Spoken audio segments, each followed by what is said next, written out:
नमस्कार दोस्तों, एक बहुत ही इम्पोर्टेंट और बहुत ही चौंकाने वाली खबर आ रही है कि यदि आप एमपीटेट ग्रेड 1-2 का एग्ज़ाम दे चुके हैं और एग्ज़ाम क्वालिफाई कर चुके हैं तो हो सकता है कि आपका प्रीलिम्स के बाद में फ़ाइनल एग्ज़ाम रिटन हो। जी हाँ दोस्तों, आप इस खबर को सुनकर चौंकिएगा नहीं। ये मत सोचिएगा कि ये कैसे पॉसिबल हो सकता है, सब कुछ पॉसिबल हो सकता है। आप सोचिए, आपने कभी कल्पना की थी कि एमपी-टेट एग्ज़ाम में माइनस मार्किंग होगी, लेकिन माइनस मार्किंग का प्रावधान किया गया था। फिर स्टूडेंट्स के काफ़ी विरोध के बाद में माइनस मार्किंग को हटा दिया गया था। ठीक है दोस्तों, आपने कभी सोचा था कि एमपी-टेट ग्रेड 1-2 का एग्ज़ाम प्रीलिम्स और मेंस एमपीपीएससी यूपीएससी की तर्ज पर होगा, लेकिन अब होने लगा है।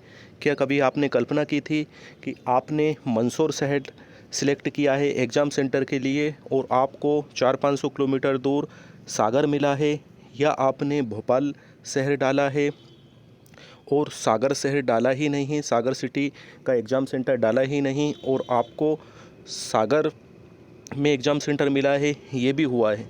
तो यहाँ पर नई नई चीज़ें देखने को मिल रही है। यदि आप सोचते हैं कि रिटर्न कैसे पॉसिबल है, तो रिटर्न इसलिए पॉसिबल है कि ये संपूर्ण कॉपी की गई है, तर्ज की गई है एमपीपीएससी यूपीएससी के एग्ज़ाम को ड्राइव किया गया है। क्योंकि ये आपको, यदि आप इस एग्ज़ाम को क्वालिफाई करके मेंस एग्ज़ाम भी क्लियर कर लेते हैं तो आपको 36,000 सैलरी के साथ में प्लस वेतन भत्ते के साथ में 40,000 रुपये सैलरी आने वाली है। तो गवर्नमेंट इतने टफ कंपटीशन में कुछ भी कर सकती है। चयन बोर्ड इतने टफ कंपटीशन को देखते हुए कुछ भी कर सकता है। स्टूडेंट्स की संख्या को देखते हुए, तादाद को देखते हुए कुछ भी डिसीजन ले सकता है। तो आपको अपनी प्रिपरेशन हर तरीके से जारी रखना होगी। आपको ये नहीं सोचना है कि लास्ट टाइम प्रीलिम्स एग्ज़ाम में भी ऑप्शनल पेपर आए थे, ऑप्शनल ऑब्जेक्टिव क्वेश्चन आए थे, तो फाइनल एग्ज़ाम में भी ऑब्जेक्टिव टाइप ही क्वेश्चन आएंगे। नहीं, हो सकता है चयन बोर्ड पीईबी आपकी रिटर्न क्वालिटी को देखना चाहे, रिटर्न क्वालिटी को परखना चाहे। क्यों? क्योंकि ऑब्जेक्टिव टाइप आपकी एबिलिटी को वो देख चुके हैं, वो परख चुके हैं। यदि यदि वो ऑप्शनल ही यदि रखते हैं, ऑब्जेक्टिव ही रखते हैं, तो फिर तो सेम रिपीट हो जाएगा। नया सिलेबस कहाँ से लाएंगे? आप ही सोचिए, इंग्लिश ग्रामर वो प्रोवाइड करेंगे एग्ज़ाम में, इंग्लिश ग्रामर से क्वेश्चन उठाएंगे, लिटरेचर से उठाएंगे, जो कि वो प्रीलिम्स में कर चुके हैं।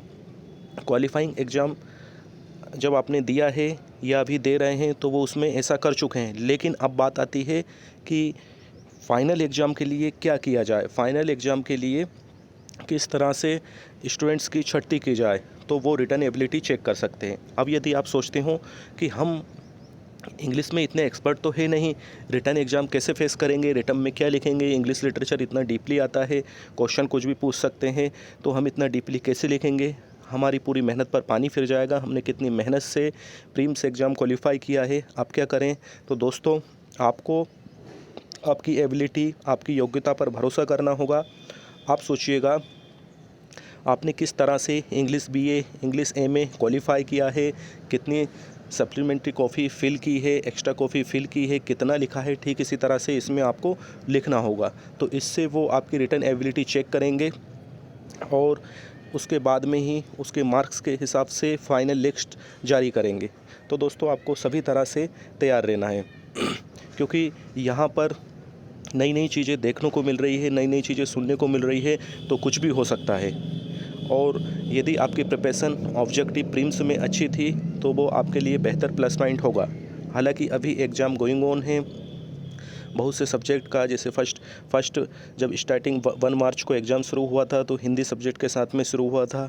काफ़ी लोगों का कहना था कि रचनाएँ काफ़ी पूछी गई है और व्यक्ति रचनाएँ कितनी याद रखेगा, क्योंकि एक कवि है जैसे कालिदास है, तो उनकी रचनाएं बहुत सारी है, कितनी याद रखेगा। मुंशी प्रेमचंद्र की रचनाएं कितनी याद रखेगा।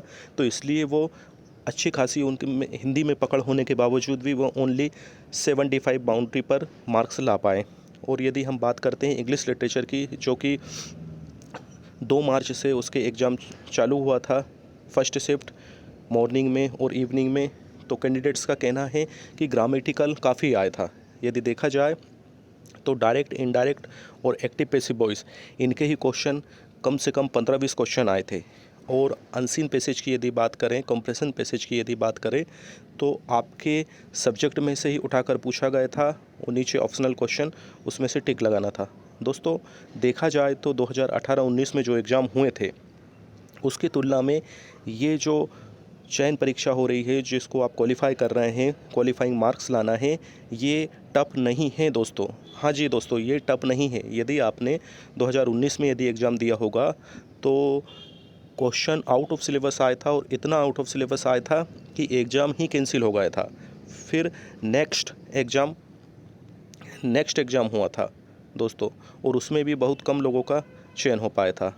तो दोस्तों आपको निराश नहीं होना है, आपको हर तरीके से प्रिपेयर रहना है, और जब आप इतना कर सकते हैं, इतने अच्छे मार्क्स ला सकते हैं, क्वालिफाई कर सकते हैं, तो आप जो है रिटर्न एग्ज़ाम भी अच्छे से निकाल सकते हैं।